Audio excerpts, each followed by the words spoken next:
Assalamualaikum warahmatullahi wabarakatuh. Apa kabar anak-anakku sekalian? Semoga semuanya dalam keadaan sehat walafiat ya. Pada kesempatan kali ini, Ibu Rizka Puspitasari akan sedikit menyampaikan tentang materi mengenai gaya belajar. Mungkin anak-anakku sekalian sebagian ada yang sudah mengetahui tentang gaya belajar dan mungkin juga ada sebagian yang belum mengetahui nih. Kira-kira saya termasuk orang yang gaya belajarnya seperti apa ya? Oke, untuk itu mari kita mulai saja ya. Membahas tentang bagaimana gaya belajar masing-masing. Oke. Ada berapa sih gaya belajar itu? Nah, sekarang Ibu akan menjelaskan ada 3 gaya belajar setiap orang. Yang pertama yaitu gaya belajar visual. Apa sih gaya belajar visual? Oke, gaya belajar visual yaitu gaya belajar yang berfokus pada memanfaatkan atau mengutamakan penglihatan atau indera penglihatan. Nah, orang yang belajarnya gaya visual ini biasanya saat mempelajari sesuatu itu lebih mengandalkan penglihatannya atau matanya. Biasanya tipe ini juga perlu melihat sesuatu secara visual untuk lebih memahami atau mengerti sesuatu. Berikut adalah karakteristik orang-orang yang memiliki gaya belajar dengan memanfaatkan visual. Yang pertama, mereka lebih mudah mengingat dari yang dilihat daripada yang didengar. Nah, biasanya mereka lebih cenderung suka membaca buku daripada mendengarkan orang lain menjelaskan. Oke, kemudian mereka berbicara dengan tempo yang agak cepat. Nah, orang yang gaya belajarnya visual biasanya dalam berbicara mereka sangat cepat. Nah, selain itu, orang yang gaya belajarnya visual biasanya sangat peduli terhadap penampilan dan pakaiannya. Kemudian, mereka lebih menyukai melakukan demonstrasi daripada pidato. Jadi, mereka tuh lebih suka ngeliat gitu, misalkan tutorial, melihat video-video materi yang menggunakan animasi. Mereka lebih suka itu dibanding misalkan mendengarkan radio ataupun mendengarkan sesuatu materi yang sifatnya tidak ada gambarnya. Nah, mereka kurang cenderung menyukai seperti itu. Kemudian, sulit untuk menerima instruksi secara verbal atau secara lisan, kecuali ditulis. Nah, mereka ini yang gaya belajarnya visual biasanya lebih suka menulis. Makanya mereka biasanya memiliki buku catatan atau memo yang kira-kira ini ada tugas penting atau ada sesuatu yang memang mereka harus catat gitu dan harus mengingatnya dan harus dibuka suatu saat nanti. Nah, mereka cenderung seperti itu. Kemudian orang yang gaya belajarnya visual ini biasanya suka menggambar apapun di kertas. Misalnya yang siapa nih yang suka coret-coret buku di belakang buku, coret-coret gambar, atau dalam menulis suka direka-reka gitu kayak kaligrafi atau apapun. Nah, itu biasanya dengan gaya belajar visual. Oke.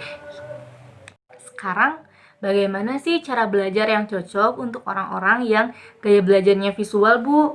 Oke, cara belajar yang cocok untuk orang-orang yang mengandalkan visual atau penglihatan, yang pertama, mereka harus belajar dari gambar ataupun video yang menarik. Zaman sekarang kan udah banyak ya di YouTube atau pakai ada aplikasi yang menayangkan bagaimana belajar dengan asik dengan melihat video atau gambar seperti itu. Jadi kalian harus banyak-banyak mencari informasi atau ilmu dari satu yang bergambar. Sekarang banyak ya, apalagi anak-anak zaman sekarang lebih tahu lah, lebih melek internet, lebih melek apapun informasi yang serba digital. Kemudian yang kedua, membaca buku yang tidak hanya tulisannya saja tetapi juga memiliki ilustrasi. Nah, seperti itu. Kemudian saat belajar bisa sambil lakukan doodling supaya lebih fokus.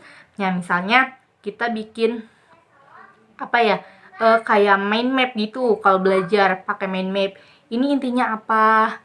Terus pakai awan, ini intinya 1, 2, 3. Nah, seperti itu bisa direka-reka.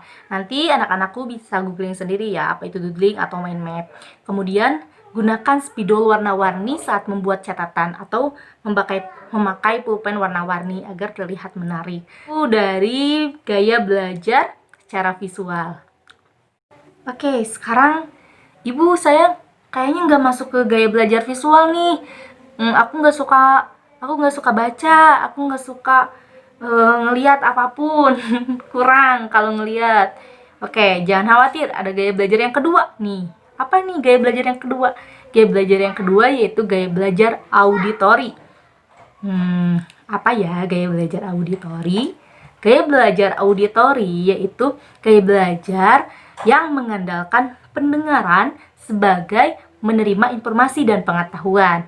Nah, orang tipe dengan auditori ini tidak masalah dengan tampilan visual saat mengajar. Yang penting adalah mendengarkan pembicaraan guru dengan baik dan jelas. Nah, makanya tipe auditori ini biasanya paling peka dan hafal dari setiap ucapan yang pernah didengar, bukan apa yang dilihat. Kalau ada teman yang hobi untuk mengingatkan kelas untuk tenang, bisa jadi teman kamu ini tipe auditori nih. Kalau memiliki karakteristik berikut, berarti kamu termasuk tipe auditori. Nah, apa saja sih karakteristik orang-orang yang gaya belajarnya auditori? Yang pertama, karakteristik pertama untuk orang-orang yang gaya belajarnya auditori adalah 1. Lebih mudah mengingat sesuatu dari apa yang didengar, bukan apa yang dilihat. Nah, biasanya orang-orang yang auditori ini selalu, bentar nih, aku mengingat dulu apa ya yang diucapkan. Nah, apa yang diucapkan guru, apa yang diucapkan teman, biasanya seperti itu orang-orang yang auditori. Kemudian suka mendengarkan nih, orang-orang auditori biasanya gemar mendengarkan musik. Kemudian pendengar yang baik, misalkan ada teman yang curhat, kemudian dia dengan sabar mendengarkan temannya curhat. Nah, biasanya ini orang-orang auditori. Kemudian mudah terganggu dengan keramaian. Mereka sangat sensitif nih kalau misalkan rame gitu. Kemudian kesulitan dalam tugas atau pekerjaan yang melibatkan visual nih. Makanya kadang kalau kalian nemu temen yang misalkan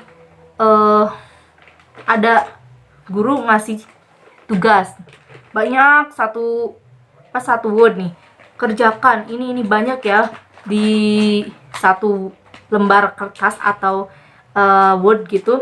Tiba-tiba teman kamu tetap aja ada yang nanyain, padahal itu udah jelas banget tugasnya atau instruksinya, misalkan diketik dalam ukuran 12 font Times New Roman seperti itu. Nah, tapi ini masih nggak paham nih teman kamu. Nah, bisa disimpulkan juga teman kamu ini tipe orang yang auditori. Dia itu harus minta penjelasan dari orang. Jadi harus mendengarkan penjelasan dari orang untuk memahami sesuatu. Jadi sabar ya, kalau kalian punya teman seperti itu, kalian harus membantunya untuk menjelaskan tugas apa atau pesan apa yang disampaikan oleh guru. Oke? Kemudian biasanya orang yang auditori ini pandai menirukan nada ataupun irama suara. Jadi biasanya pinter nyanyi ya kalau yang auditori. Betul tidak? Ya yang penting sih biasanya mereka sangat sensitif dengan pendengarannya. Kemudian mereka itu senang membaca dengan mengeluarkan suara atau mengeluarkan bibir mereka. Biasanya kan kita kalau baca tuh cukup dalam hati ya, baca buku dalam hati. Kalau orang auditori ini biasanya membaca bukunya dengan keras. Misalkan ibu kemarin, jadi orang lain kan ngedengar gitu dia itu baca buku, jadi berisik kalau baca buku biasanya orang auditori ini. Atau kalau nggak pakai suara biasanya sambil menggerakkan bibir, misalkan kayak yang komat kamit gitu. Nah, biasanya gitu orang yang auditori. Kemudian biasanya mereka itu merupakan pembicara yang fasih. Jadi mereka tuh suka lancar kalau ngomong atau lagi berbicara menjelaskan sesuatu, biasanya lebih cakap. Kemudian mudah dalam mengingat nama saat berkenalan dengan orang baru. Kenapa seperti itu? Karena pendengaran mereka sangat baik dan belajar mereka itu dari mendengarkan. Jadi ya otomatis kalau misalkan menjelaskan, mendengar orang lain berbicara, dia itu akan ingat, paham. Termasuk Ini nih, misalkan sekarang ibu sedang menjelaskan. Orang auditori biasanya lebih cepat menangkap materi yang ibu sampaikan saat ini. Kalau ada orang visual biasanya dia tuh harus sambil ngambil bawa catatan atau misalkan membuat kesimpulan terlebih dahulu dari apa yang ibu jelaskan saat ini. Seperti itu. Oke, terus gimana nih Bu? Kira-kiranya cara belajar untuk orang yang auditori nih Bu, biar paham gitu. Gimana caranya? Oke, cara belajar yang tepat untuk orang yang auditori atau mengandalkan pendengarannya, yang pertama, dengarkan musik yang disukai. Nah, biasanya untuk mengembalikan mood atau semangat belajar, mereka tuh lebih suka mendengarkan musik. Kemudian, bisa merekam saat guru mengajar, lalu di kemudian hari didengarkan kembali. Nah, bisa juga tuh, jadi merekam dulu atau kita membuat rekaman sendiri, menerangkan sendiri, nanti kita dengarkan saat mau tidur, seperti itu. Kemudian, apabila membaca buku, bisa sambil diucapkan dengan suara pelan untuk lebih mudah mengingat. Nah, jadi ketika kita membaca buku, orang auditori ini harus agak dikasih suara biar terdengar oleh telinga. Nanti agar cepat paham atau ingat dengan materi yang dibaca. Kemudian, belajar dengan diskusi bersama teman supaya lebih mudah memahami maupun mengingat materi. Jadi orang yang auditori ini harus lebih banyak diskusi. Nah, kalau misalkan kalian punya temen yang memang temennya tuh suka, hey, jelasin dong, tadi yang guru terangin apa, atau misalkan mau ulangan nih, pasti suka nemu temen kayak gini nggak? Hey, coba kamu jelasin dong, tadi kamu udah ngapalin apa aja buat ulangan hari ini. Nah, biasanya itu orang yang auditori yang meminta untuk penjelasan atau penyampaian materi dari kamu. Nah, itu udah 2 gaya belajar ya. Aduh Bu, tapi aku belum masuk nih ke gaya belajar visual ataupun gaya belajar auditori. Kira-kira aku masuk gaya belajar apa ya? Jangan risau, masih ada satu lagi gaya belajar, yaitu gaya belajar kinestetik. Apa sih gaya belajar kinestetik? Gaya belajar kinestetik ini gaya belajar yang menyenangi gerakan. Nah, orang ini biasanya gak bisa diem atau lebih aktif. Nah, selain itu, orang yang kinestetik ini merasa lebih mudah mempelajari sesuatu, tidak hanya sekedar membaca buku, tetapi juga mempraktikannya dengan melakukan atau menyentuh objek yang dipelajari, akan memberikan pengalaman tersendiri bagi orang-orang yang gaya belajarnya kinestetik. Makanya orang yang memiliki gaya belajar tipe ini biasanya tidak betah diam lama-lama di kelas nih. Nah, kalau ada temen yang gak bisa diem di kelas, bisa dipastikan nih kayaknya nih orang termasuk orang yang gaya belajarnya kinestetik dengan mengandalkan gerakan. Nah, karakteristik orang yang gaya belajarnya kinestetik ada beberapa nih. Satu, yang pertama, mereka menyenangi belajar dengan metode praktik. Nah, misalnya praktikum nih, kayak olahraga. Kan olahraga nggak terlalu banyak ya materinya. Biasanya lebih ke banyak praktik. Ini materi senam, terus langsung dipraktikin senamnya.